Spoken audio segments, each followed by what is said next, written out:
So let's say I was searching, and this is a true study that we actually had to do for somebody on how to be attractive to women. So attracting women, that's what I search on. This is what you would get. So this is a work in progress right now. But what you would get is you would get almost like a Facebook type page. So at the very top you have the insight, and the key insight from this study was when men want to be attractive to women, they want to be effortlessly attractive to women. They don't want to put a lot of effort into it in case it doesn't work out. And so, so this is a key word that we want to keep going forward because we want the agency to know every time they develop some communication, effortlessly is what we're trying to communicate.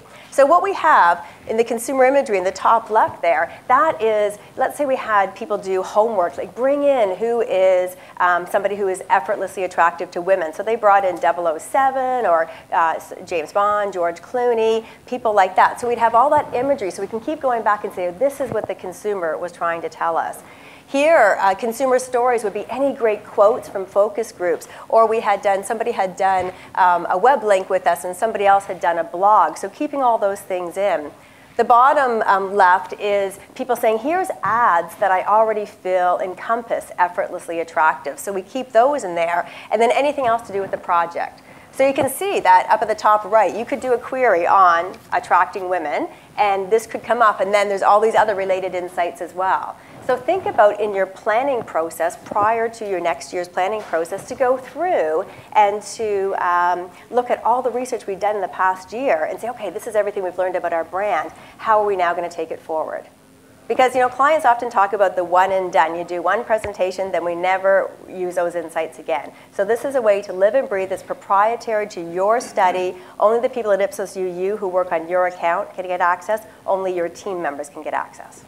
So that's an exciting thing that's going to be coming in Q2 for everybody. So let's look at the process. The process is, so the client, all those important people who are making decisions on the client's behalf, they do some kind of a consumer immersion, whether it's in the homes, whether it's shopping along as somebody makes a purchase decision.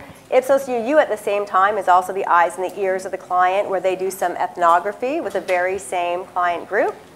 We then workshop it together. We then bring back in some of the respondents to say, how are we doing with where we want to go? And finally, we put those key insights into our insight cauldron so they're never lost. So you can always go back and refer to what the consumer was telling us.